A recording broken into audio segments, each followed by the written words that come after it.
Did I put the clothes in the dryer? I hope they don't think I was serious. I need to be about awake. Snacks. I want my brain shut Just off. sleep already.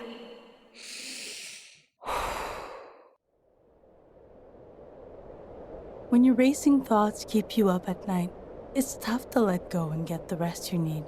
Better sleep can help. You might have heard of white or brown noise, but there's a whole rainbow of color noises, and they can help you calm your mind, reduce stress, and sleep better, like the green noise you're listening to now. With the Better Sleep app, you can discover more color noises and over 200 soothing sounds, guided meditations, and bedtime stories. High-quality rest is vital to your mental well-being and physical health. Calm your restless mind, conquer your day, and sleep better at night. Download Better Sleep from the App Store or Google Play and start a 7-day trial today. Because when you sleep better, you feel better. Warning, the following ZipRecruiter radio spot you are about to hear is going to be filled with F-words. When you're hiring, we at ZipRecruiter know you can feel frustrated, forlorn even, like your efforts are futile, and you can spend a fortune trying to find fabulous people, only to get flooded with candidates who are just fine. Fortunately, ZipRecruiter figured out how to fix all that. And right now, you can try ZipRecruiter for free at ZipRecruiter.com/zip.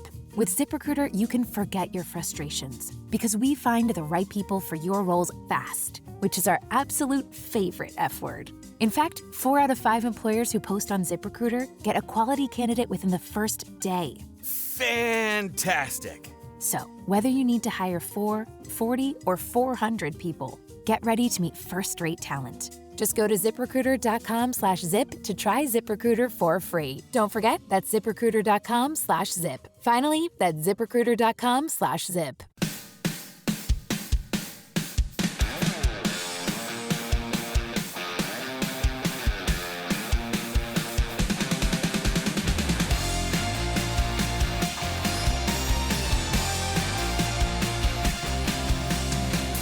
Hey, hi. Welcome to Someone Else's Movie, the original podcast where an actor, writer, director, or nebulous industry figure gives a little love to a movie they didn't make. I'm Norm Wilner. I'm a critic, consultant, and programmer based in Toronto, and this is the other thing I do. My guest this week is Lizzie Borden, a film critic who moved to the other side of the screen first with documentaries and then with Born in Flames, the underground classic about a fracturing America and the women scrambling to wake up the populace to the failure of the liberal revolution with pamphlets, pirate radio, and some light armed resistance. Released in 1983, as Ronald Reagan demagogued his way to re-election with a mixture of empty platitudes, aggressive deregulation, and thinly veiled racism, maybe that reminds you of someone, it's an agitprop masterpiece, and all the more valuable now for its awareness of intersectional feminism decades before that concept went mainstream. Lizzie picked another subversive feminist masterpiece for the show, Jeanne Dielman, Chantal Akerman's 1975 study of a Belgian woman, played by Delphine Seyrig, whose life slowly collapses around her over the course of a few apparently ordinary days. And yes, this is the third time someone's brought that movie to the podcast, but Lizzie's perspective on the film and the questions it raises was something I couldn't turn down. And I think you'll want to hear it too. This is Someone Else's Movie. Okay, I was thinking of all the films that I loved or that I saw, and then I realized that I have a relationship with Jeanne Dielman. I saw it before I made Working Girls, and I didn't like it. Because I was looking at films that took place in one location. And I looked at that and I thought, no, it's so long that I can't do that. I need to make Working Girls move more quickly. I just really need to, I need to find another way. So I didn't like it the first time I saw it. And then I saw it again and I liked it, but it wasn't like my favorite film. I liked it because I thought I could understand it and I could get into the sense of time. And yes, we could talk about Chantal Akerman, but it's not as if I'm such a fan of all of Chantal Akerman's other work. It's this particular film. And this particular film, and I'm going to admit something here, and I'm going to give it out to the world because it's something that I wanted to do with it. Is what happened was Turner Classic Movies did a series of 25 most important political films, right? They asked me to pick one on the list because they were doing Born in Flames, but I couldn't talk about Born in Flames. And I picked Jeanne Dielman. And I had to explain to Ben Mankiewicz why it was political. And so I studied it. And I explained that it was about emotional labor. And we talked about emotional labor, and that was political. And he probably did hear about what emotional labor was, but we talked a lot about that. But then when we got to the end, I said, what do you think happens after the last shot? And he says, well, she's just waiting for the police to come. And I said, I don't think that's what happens. And I said, don't you think, and I hope it's all right to talk this way, don't you think that the thing that would be worse for her in the world is her son finding out that she turns tricks? So I thought, let me play with the idea of what happens afterwards. So I decided that I was going to develop an entire sequel to Jeanne Dielman. And in doing so, I really had to study the film. And in studying the film, I thought this was the premise. The woman next door who has her babysit the baby is also a sex worker. Because I had a lot of questions about Jeanne Dielman, which is, how did she get her clients? I mean, how does she get her clients? Do you have any idea? I mean, no, they just appear. I mean, as far as we know, they're manifesting. Which is a different theory of the film, right? That she's trapped in hell and that this is her purgatory somehow, that she has to endure this every day until the cycle snaps. I don't agree with that. I don't think Akerman was going for that, but I love the idea of it. Well, going back actually to the last scene, is that I would debate, and maybe we can do this for a minute, that her jouissance isn't jouissance, is that it's not all of a sudden having her experience something that opens her up and makes her feel as if now she is a woman or experiencing something extraordinary in her body. I think she has to kill it. I think for her, it's horrible. She has to end it. She's grimacing. She's holding on to the sheets. Mm-hmm. This is horrible. The man is just something to be killed. He is something to be killed. So, going back to it, I think she rolls the guy off the bed. Sylvain, her son, who is such a mama's boy and so much into himself, is he doesn't go into his mother's room. So I think she could just, for the night, push him off the bed. He does notice things like perhaps her comforter or something like that. But I think the next day when he's at school, she could wrap it up in the body in the comforter, and she and her next door neighbor could drag it out. Now, a building like that has a front elevator. And if there's a front elevator, there's got to be a back exit. You can't just have a front elevator in case there's a fire. And I actually had somebody who was going to Belgium recently check it out, for the houses, which still exists. There's a back elevator. So they take the body out. And the woman who lives next door has a husband who has a truck. They get the truck, and this is over, this is what during the night when they get the body down. They get the body down in such a way. I mean, her only person she has to watch out for is her son. Gets the body down, and see, here's the other thing: is the son is so envious of anybody, even his own father, having had sexual relationships with her, and she says, you needn't worry about that. She is dead set against men. This man is someone to be buried. they take the body to a forest, because there's a forest like maybe 40 minutes away. They bury the body. And she gets the comforter cleaned. Sylvain asks questions, but she answers the questions. And what happens after that is that Sylvain is graduating. He and his best friend, Mark, I think his name is, are going to go to college.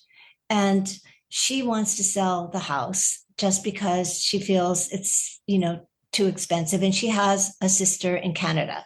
So she's going to move to Canada. So she does that. And Savannah's a little upset because she's going to go, but he loves Mark to the point of obsession. Don't you think? Well, I mean, his emotional responses are so exaggerated that yes, of course, he's right. He bonds ferociously, right? I think he's closeted gay, but he's very conventional, right? So the body is buried deep in the woods, and that's a big woods. And then she sees to the house being sold, and she visits Canada. Now, Sylvain doesn't want to visit Canada because he is such a good student. He's a good student, and he wants to, I think he's going to ultimately be a public servant because he's so conventional, or a lawyer, whichever seems to be better. So she goes to see her sister, who's married to a man. Like Jeanne's husband was in chocolate manufacturing. That's why the chocolate references. Okay. The sister's husband was a Canadian he has a business where they cut lumber, right? So it's really about deforesting the forests in Canada.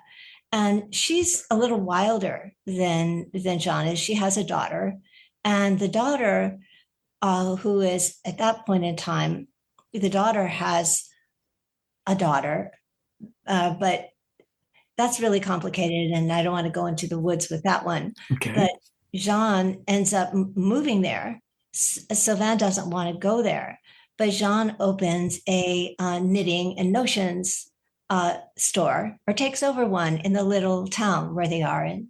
It's in the provinces. It's not a big town.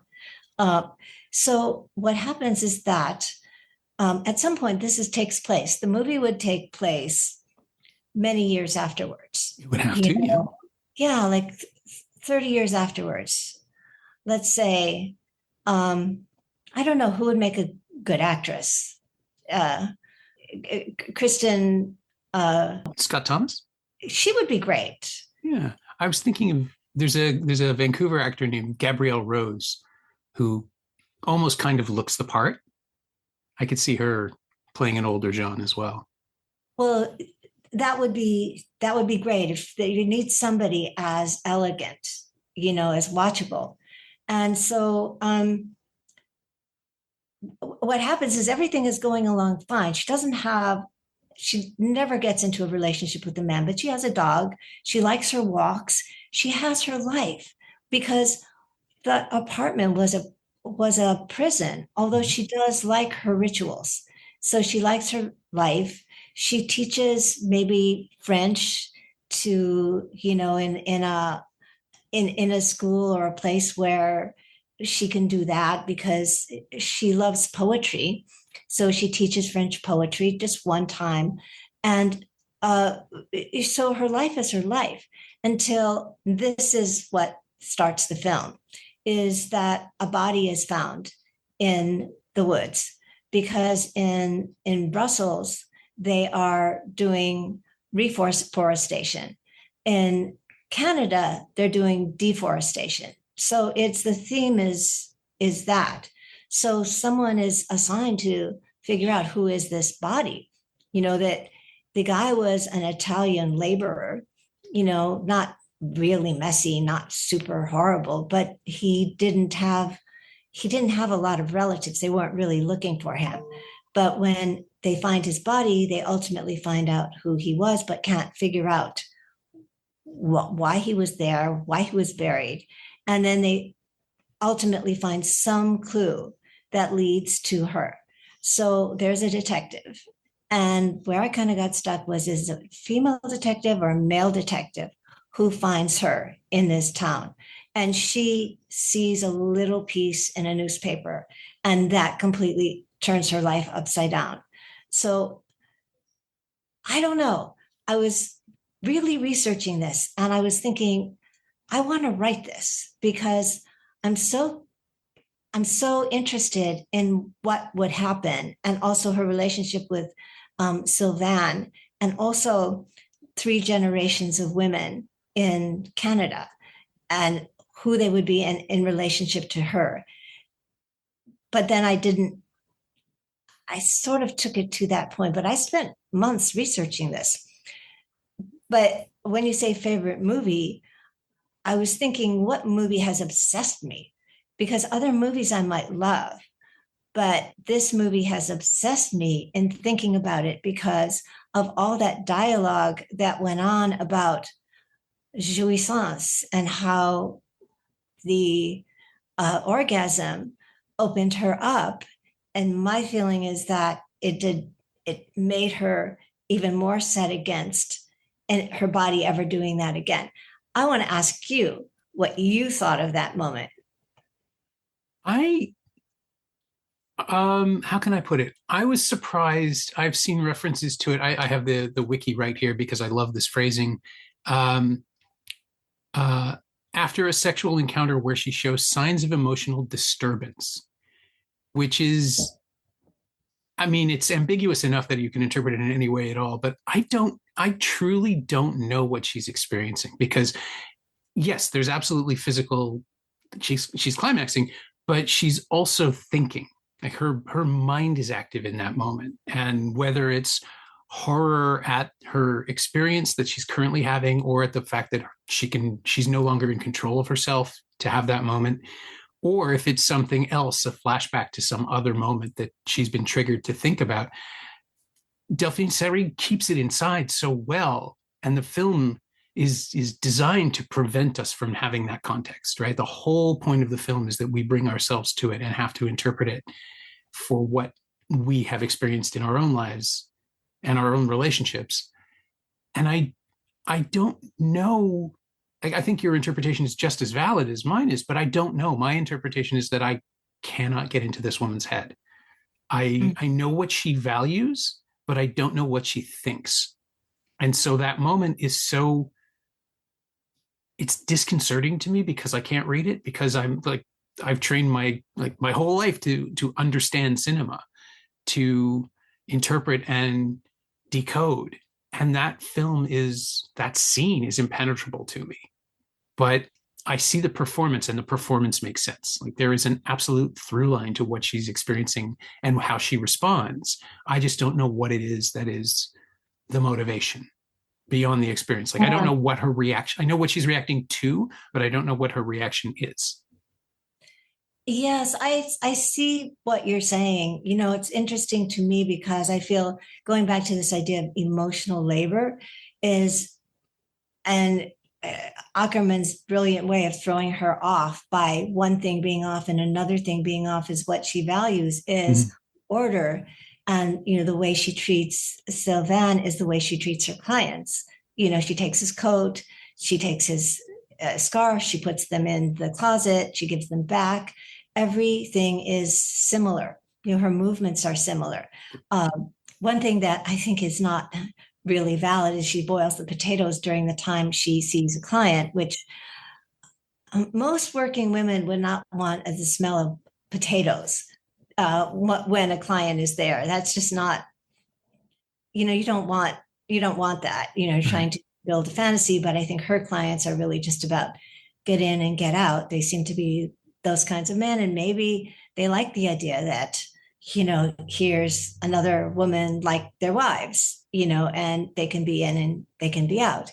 And so when everything starts to go wrong, she's thrown off the one thing that allows her to have some sense of meaning in her life, you know, which is that everything is on time, everything is in place. So when things start to spin out, that's what I feel at the end. Things have started to spin out so much that, is it a carceral end for her?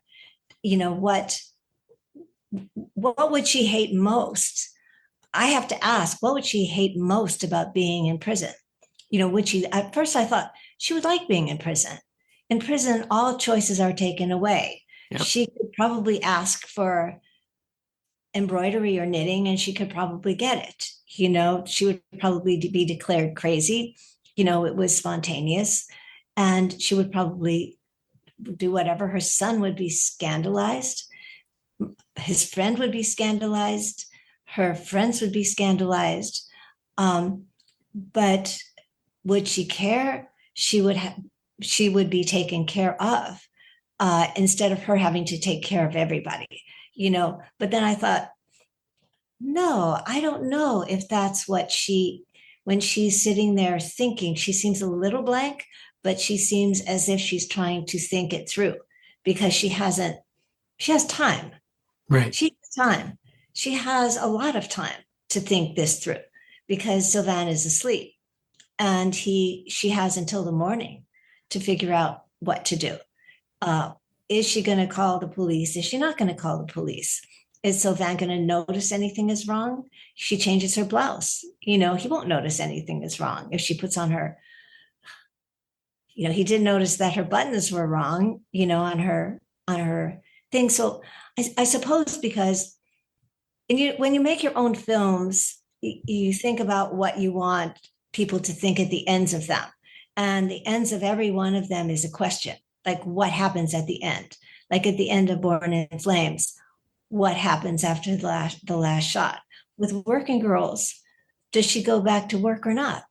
She left, but now what is she going to do for money? Is she going to take the card of the businessman who gave her his card? He's not so bad. She might decide that that's the choice to do for a while. She doesn't like Lucy, but she didn't mind so much the work itself. And of course, so what I did was just sort of tally up all the questions in the film and what they were and how they might be answered, and even the history of it, like who is her sister, who is her husband, how did she end up where she is when her husband was a foreigner, the chocolate, so trying to put them together. I will never do a sequel, because I actually was kind of well into it when a friend of mine who she publishes Another Gaze, Another Screen, just said, you can't do this. It's one of the most classic films in the world. You will just be, every hammer will come down on you. I thought, there's no way to ever meet the perfection of this film. And perhaps people will be thinking about it. And just like you, we have disagreements. And that's exactly what people should be thinking at the end of a film like this. So what is your opinion? I mean, do you think that formulating a possible life for Jeanne afterwards could be foreseeable, even if it's not this fantasy?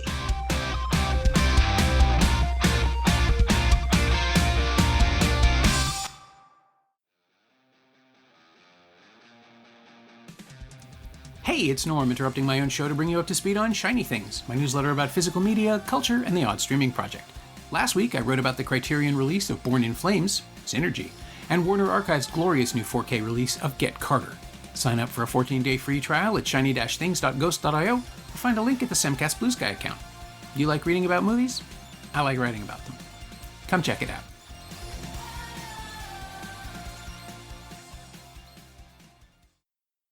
Did I put the clothes in the dryer? I hope they don't think I was serious. I need to be about awake. Snacks. I've got my brain shut Just off. sleep already.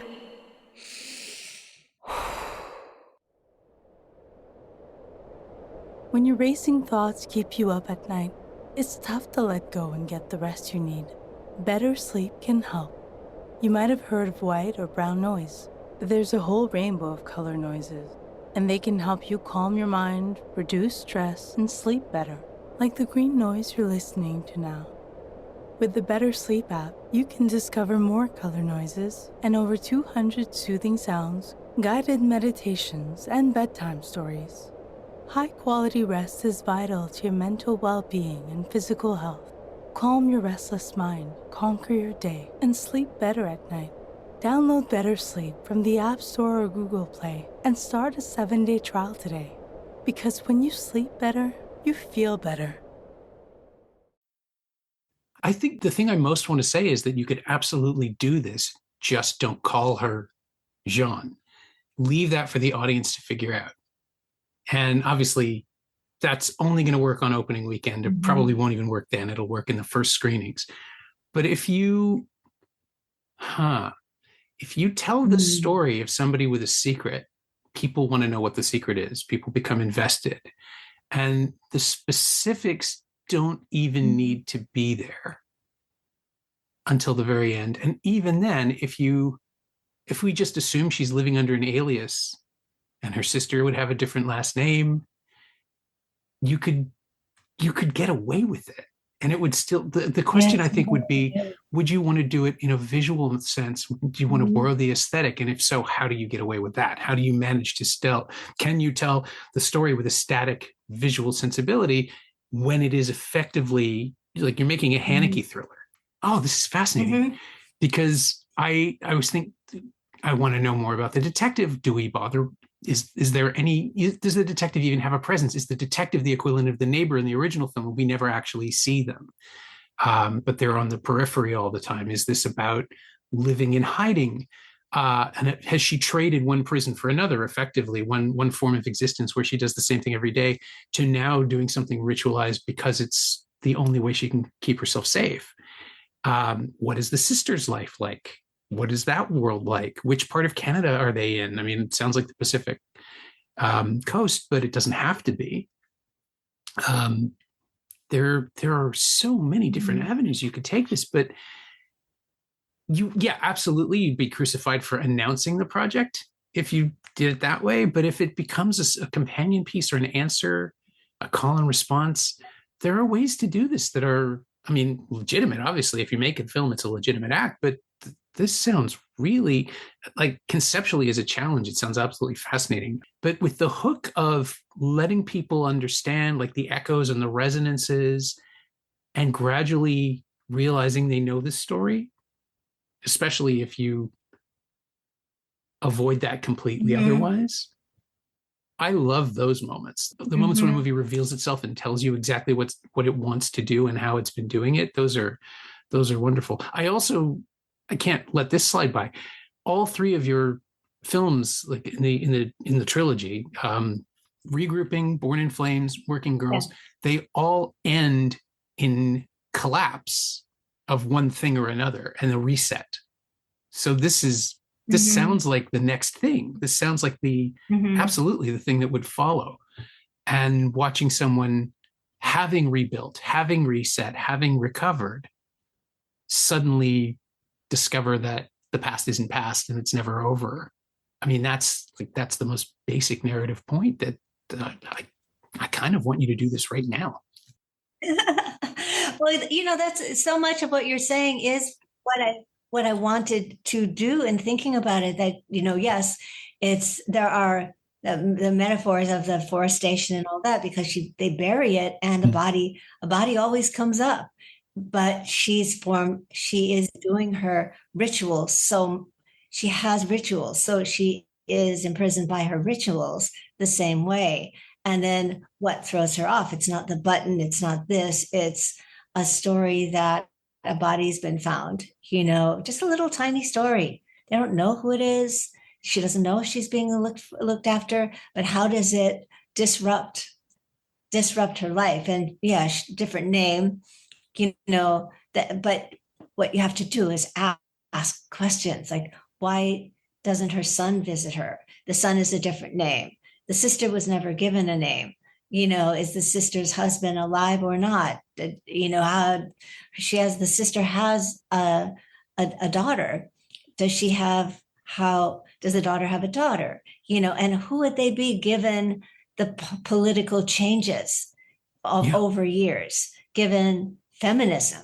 Like Jeanne Dielman is living the life of a housewife in a certain place where she dresses a certain way, she cooks a certain way, she's performing in a way that it's not just about emotional labor, it's emotional labor within a framework of a place and time. Whereas in Canada, it may be that when she goes over, although the sister sounds like a wilder person who doesn't give into that so much. But she might still, but if she has a daughter and the daughter goes through that tide of feminism, what happens? Yeah. And then if the daughter has a daughter, what happens? How do they show that? How does that affect the Jeanne under another name who is living her life? Because she would go to a certain place because of her sister.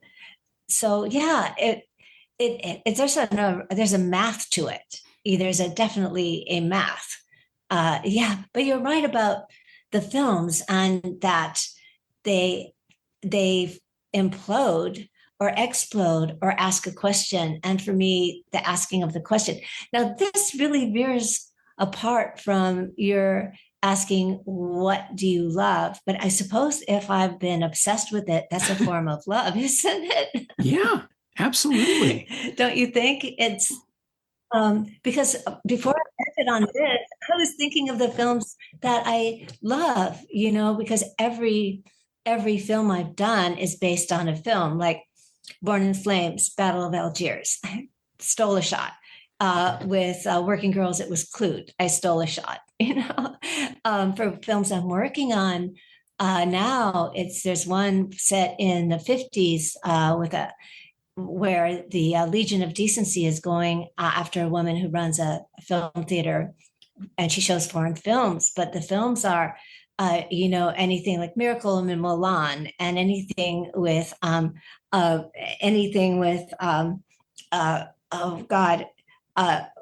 the wife of Rossellini, Ingrid Bergman, and Ecstasy. The film Ecstasy is banned. So I love all those movies, and then you look at Fellini during those times. So you love all those films, and then I'm doing a film or writing. These are all other things. All of these are potential projects involving Jean Rhys. So it's about looking at films from the late 30s and the 40s, but nothing has stuck with me the way that Jeanne Dielman has stuck with me. And it all started a couple of years ago with Turner Classic Movies asking me to talk about it. And so I had to watch it maybe 4 times. Do you find that when you watch a film, and I find that men do this a lot with Scorsese, they watch, let's say, Goodfellas so many times they can quote every line.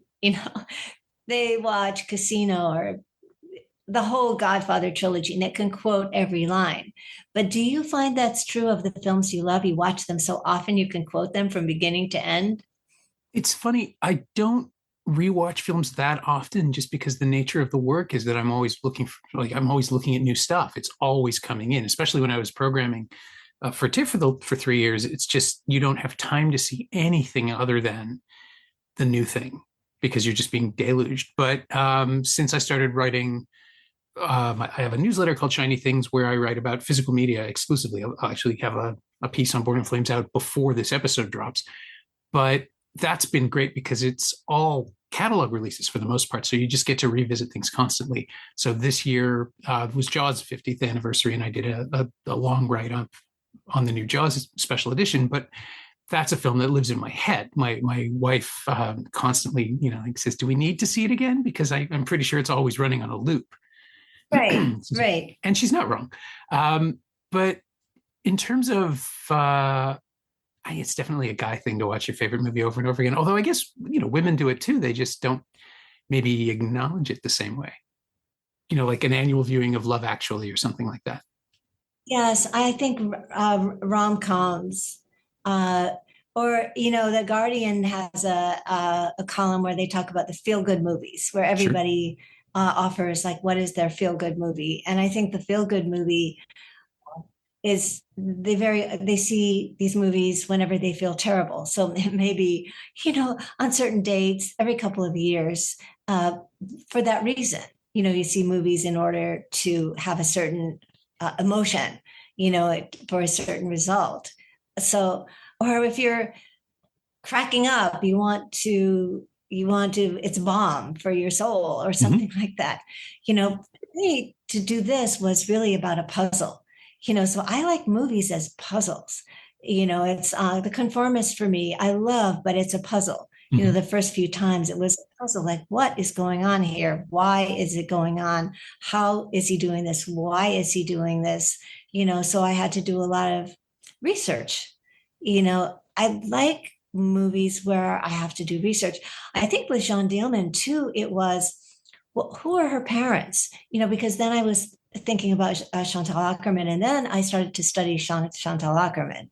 Now, studying Chantal Akerman was really interesting because I had watched everything she did. The Chantal Akerman Foundation, they have everything is posted. And so I watched everything to get to know her, to try to decode who Jeanne Dielman is, who she's her mother, but not her mother, and it was interesting to read the documentary interviews about it. No, my mother wouldn't really do it like this. Or Delphine Seyrig, asking, well, how do I really make this? And the mother or somebody saying, no, that's not how you do it, and having to learn, which I thought was incredible, because seeing the other films, mother did not look at all like that. So for me, the process of becoming that character was interesting. And then I had to assume that the family history was Jeanne Dielman's history. But it didn't quite fit that character the way that Delphine Seyrig played it. So for me, it just had to be an assumption, and then it was, okay, what is the history of where would she and her sister have been? This was another long month. Where were they as children? Where were they kept as children? Were they in an orphanage in Belgium somehow? Were they kept together? Were they kept separate? Did they suffer at all? And I knew that I had to make decisions because this would be part of their shared history. So studying Chantal's own feelings about it became part of the research, and seeing all her own films, which are amazing. But I didn't have that same feeling. I mean, other people I know, like, what is your favorite Chantal Akerman film? I think I'm always going to fall back on News from Home, just because I love the anthropological aspect of it. The fact that you're seeing a world that isn't there anymore, written in memory already, like you're watching a memory, even though it's contemporary footage, and the interplay of that with what like the images you're seeing versus what the emotions that she's feeling and relating in the narration are just, it's exquisite. And also it just, 1970s New York is something I'm always just going to want to stare at for hours. Again, like one of the other reasons I love Born in Flames so much is that, for all the people who refer to it now as science fiction, it's a documentary. I mean, you caught live history. It is. It's called dystopian, but it's only dystopian because that's what it did look like back then. Now all the burnt up buildings are gardens. But I did love watching Chantal's film. Well, anything of hers set in New York, because it's totally nostalgic for me to see some of these places, which are gone now. Do you live in New York? No, I'm in Toronto, but I'm in my heart, I'm a New Yorker. I just never get enough time there. I've always loved it. My wife had a contract in 2007. She was there for a few months, and we very nearly moved over full time. I'm a dual citizen, so it would have been a little easier, but we just didn't. And I think it's probably the greatest regret of both of our lives that we didn't commit to it. I mean, we would have ended up working in a friend's restaurant washing dishes because it was 2008 was right around the corner and everything was going to fall apart. But there was a moment where it was like, oh, we almost did it. And then we just didn't. And yeah, my favorite place in the world. Well, yes, but it doesn't really exist anymore the way it did. And you're so lucky to be in Canada now. I know there are issues there, but now it's just, as you know, we don't have to talk about that, but and I know, but to be Canadian right now is I think lucky, I would say. But yes, I whenever I see films, even like Susan Seidelman's Smithereens, I'm very nostalgic. Some of what she shoots, it's exactly the same locations as in Born in Flames, same as in News from Home. But yeah, News from Home to me is so sad. Her ability to create a feeling like that is so remarkable. So, I wasn't aware until a couple of years ago at how many films she made, which is stunning. Yeah, well, she never stopped working, really. I mean, the only reason she stopped was because she died. I think there would have been more. Oh, it's true. It's true. It's her mother. Her mother was her audience, and, it's horrible to give a reason, and there's no reason. There's no reason.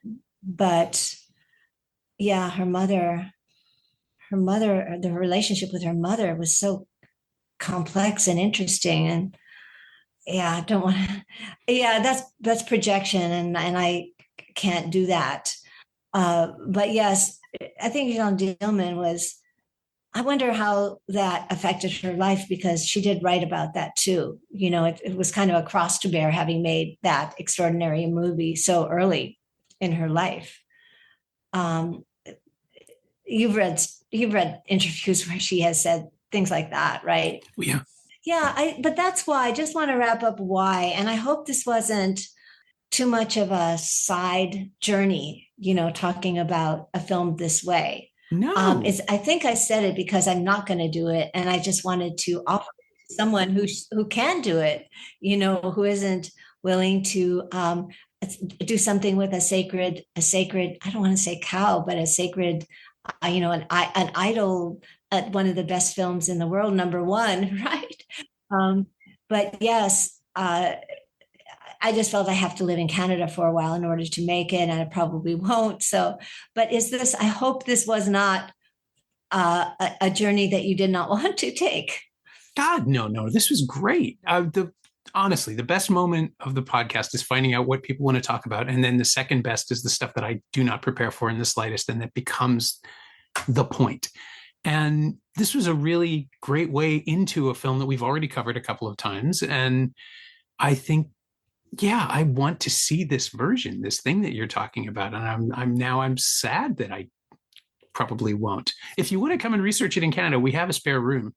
Kate can talk to you about Born in Flames for hours because she'd never seen it before this week. I might take you up on it. We would love to have you. It's seriously, honestly, it's so, she loved it. She said it was, and I want to get her exact quote because she texted me. It's like, really liked it, found it depressingly relevant, which of course it is. Well, yes, thank you. What was interesting is that when I think about Jeanne Dielman, there is like an hour and more to talk about in terms of how she shot it, Sure. Where Babette Mangold's shooting, the angle she was on, how she did what she did. I mean, there's so much to talk about, but I also realized you had probably covered all of that before. Yeah. I'm curious, and I'll probably listen to the podcast where the two men talk about Jeanne Dielman and why it's their favorite film. And again, it's my film of obsession. I don't know. My favorite is probably Battle of Algiers, just because I feel it's about something that actually happened. It's such a genius film. about a, a revolution, that happened and needed to happen. But favorite is such a hard word, right?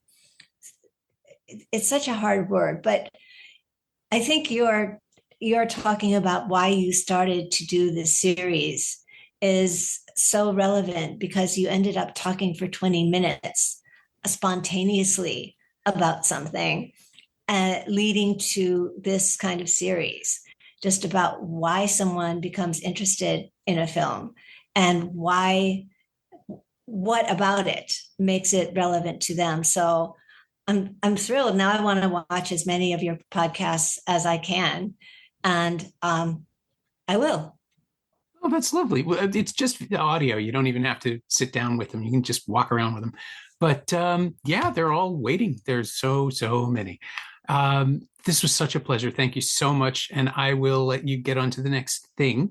Well, this was a pleasure for me to cut around the stuff that is just beside the point, or where, I just repeat myself. You will, right? I think most of it can stay in, because this was really interesting. That editing is one of the things about the three films, the New York Feminism series, was that I could edit, because I could edit on a flatbed and I could do my own editing. And I loved to edit things out. I love to take things out. I love to make things faster. And one of the reasons why I didn't like Jeanne Dielman to begin with was that my first viewing of it was make it go faster. And I saw it as an editor would see it, until I, as I said, understood the timing. And then I wanted it to go longer. I could have watched her in her life for 6 hours or 9 hours. I didn't want that world to be over. I wanted to live every second of her life. And that is such an accomplishment to be able to do. My thanks to Lizzie Borden, whose uncompromising first feature, Born in Flames, is freshly on Blu-ray in the Criterion Collection and streaming on the Criterion channel as well. It's maybe even more relevant now than it was in 1983, so you should check it out. Thanks also to Courtney Ott and Jason Zurif. They know what they did. Lizzie's not on social media, but you can read about the Born in Flames release at Criterion.com under the New Releases tab, and you can also find Jeanne Dielman on Blu-ray and DVD in the collection. It's also streaming on the Criterion channel across North America and on HBO Max and Canopy in the US, and of course you can rent or buy it on various VOD services. You can find me on Blue Sky at Norm Wilner, and you can find this podcast there at Semcast, S-E-M-Cast, and on the web at someoneelsesmovie.com. The first year of the show is still available for just $20 at payup.com/Semcast. That's the first 52 episodes of Someone Else's Movie, 41 of which aren't currently available anywhere else. And check out my newsletter, Shiny Things, at shiny-things.ghost.io. I think you'll enjoy it. Our theme song is by The Last Year. If you like it, or the show in general, please say so. Leave a review wherever you've been listening. Every little bit helps, it truly does. And check out the other shows on the Frequency Podcast Network while you're doing that. Stay safe, watch movies, get all the boosters, buy all the Tylenol. I'll see you next week.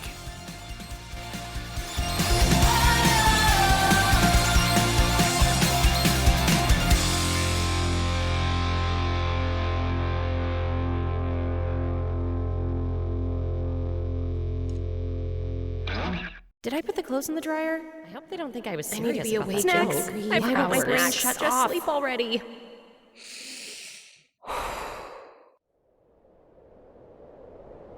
When your racing thoughts keep you up at night, it's tough to let go and get the rest you need. Better sleep can help. You might have heard of white or brown noise. There's a whole rainbow of color noises, and they can help you calm your mind, reduce stress, and sleep better, like the green noise you're listening to now. With the Better Sleep app, you can discover more color noises and over 200 soothing sounds, guided meditations, and bedtime stories. High-quality rest is vital to your mental well-being and physical health. Calm your restless mind, conquer your day, and sleep better at night. Download Better Sleep from the App Store or Google Play and start a 7-day trial today. Because when you sleep better, you feel better.